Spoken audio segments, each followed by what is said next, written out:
नमस्ते बच्चों। आज हम खेती से आई तब्दीलियाँ का जो दूसरा भाग है वह देखने वाले हैं। हमने देखा कि लोग क्या करने लगे, खेती करने लगे, और क्या जो लोग शिकार करते थे वो शिकार पर जाते थे, और जो भेड़ बकरियाँ भैंस पालते थे वो पालते थे, खेती करते थे, पशुपालन करते थे उसके साथ। तो उसके आगे देखेंगे। देखो, दूसरी बड़ी बात जो खेती से पैदा हुई वह यह थी कि आदमी की जिंदगी ज्यादा आराम से कटने लगी। खेती से जमीन में अनाज पैदा करना सारे दिन शिकार खेलने से कहीं ज्यादा आसान था। इसके सिवा जमीन में अनाज भी इतना पैदा होता था कि जितना वे एकदम खा नहीं सकते थे। इसे वे सुरक्षित रखते थे।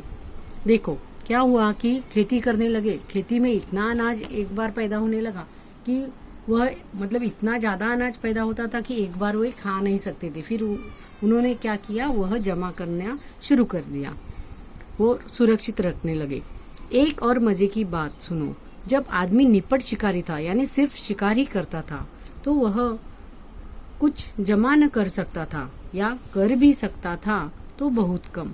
किसी तरह पेट भर लेता था, यानी शिकार कर कर अपना जो पेट है वह भरने का काम करता था, उतना ही करता था। उसे तो अपना पेट भरने के लिए रोज शिकार खेलना पड़ता था। खेती से उसे एक फसल में जरूरत से ज्यादा मिल जाता था। अतिरिक्त खाने को वह जमा कर देता था।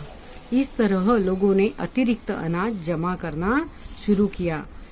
लोगों के पास अतिरिक्त अनाज इसलिए हो जाता था कि वह उससे कुछ ज्यादा मेहनत करते थे जितना सिर्फ पेट भरने के लिए जरूरी था।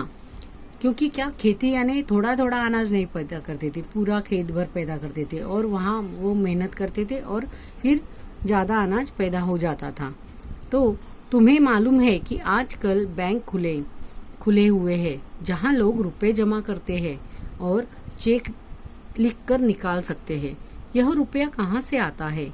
अगर तुम गौर करो तो तुम्हें मालूम होगा कि यह अतिरिक्त रुपया है, यानी ऐसा रुपया जिसे लोगों को एक बारगी खर्च करने की जरूरत नहीं है। यानी बैंक में हम क्यों जमा करते हैं? क्योंकि हमारे पास जो ज्यादा रुपया होता है वो हम रखते हैं, और जब लगता है तो थोड़ा थोड़ा करके हम निकालते हैं। एक बारगी यानी एक ही वक्त हमें निकालने की जरूरत नहीं पड़ती।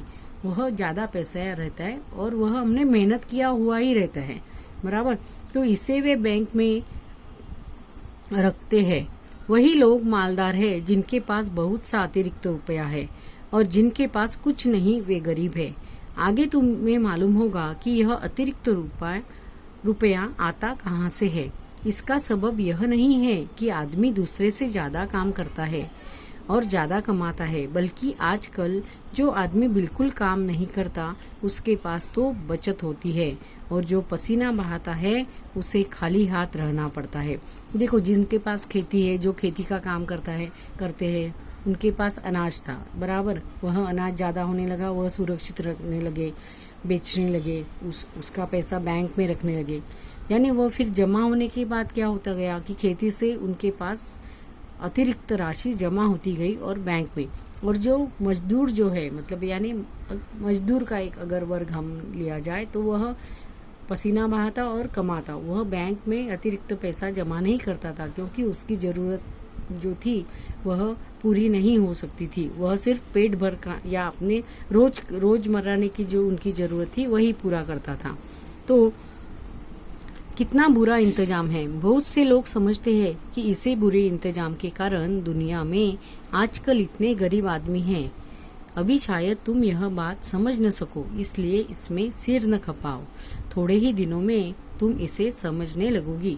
देखो, यह पत्र किसने लिखा है? पंडित जी ने अपने लड़की को, यानी इंदिरा गांधी जी को यह पत्र लिखा है, और उन्हें बताया कि खेती से क्या तब्दीली आई, क्या बदलाव आया, लोगों के जीवन में कैसा बदलाव आया, यह उन्होंने बताया है। इस वक्त तो तुम्हें इतना ही जानना पर्याप्त है कि खेती से आदमी को उससे ज्यादा खाना मिलने लगा जितना वह खा नहीं सकता था। यह जमा कर लिया जाता था। उस जमाने में न रुपए थे न बैंक। जिनके पास बहुत सी गायें भेड़, ऊंट या अनाज होता था वे ही अमीर कहलाते थे, क्योंकि वह यह सब जमा कर सकते थे। तुम्हारा पिता जवाहरलाल नेहरू। धन्यवाद।